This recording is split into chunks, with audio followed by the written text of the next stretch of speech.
নমস্কার, বনির ডায়েরিতে আপনাদের সবাইকে স্বাগত।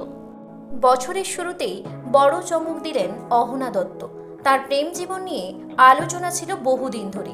প্রেমিকের সঙ্গে একত্র বাসে ছিলেন অনুরাগের ছোঁয়ার মিসকা। কিন্তু কেবল প্রেম নয়, গত 1 বছরের বেশি সময় বিবাহিত অহনা। সেই খবরই প্রকাশ্যে এনেছেন অভিনেত্রী। 2023-এর 13ই ডিসেম্বর আইনি মতে বিয়ে সেরেছিলেন অহনা। নিজেদের ফ্ল্যাটেই বসেছিল বিয়ের আসর। প্রেমিকের জন্য মায়ের সঙ্গে সম্পর্কের দূরত্ব তৈরি হয়েছিল তাঁর, কিন্তু কোনোভাবেই প্রেমে রাশ টানেননি অহনা।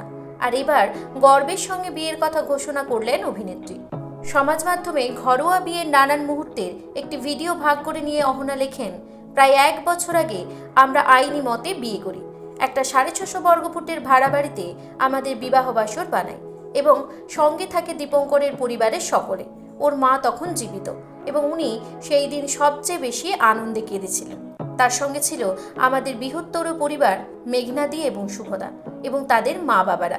সেই দিন আশীর্বাদ করার জন্য এই কজনের হাত উপস্থিত ছিল। ঘরোয়া বিয়ের আসরে ছিল খাওয়া দাওয়ার আয়োজনও। অহনা লিখেছেন, আমরা আমাদের মতো করে কিছু ছোট ছোট নিয়ম সেরেছিলাম। বিরিয়ানি খেয়েছিলাম দুপুরে। আনুষ্ঠানিকভাবে বিবাহিত তকমা পেয়েছিলাম সেই দিন। তারপর 1টা বছর কেটে গেল। আমার আর দীপঙ্করের মধ্যে বদলায়নি কিছুই। হ্যাঁ, একটু খুনসুটি আর ভালোবাসাটা বেড়ে গিয়েছে এই যা।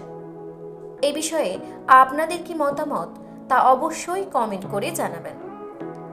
বিনোদন জগতের আরও নিত্য নতুন খবর পাবার জন্য আমাদের চ্যানেলের সঙ্গে জুড়ে থাকুন।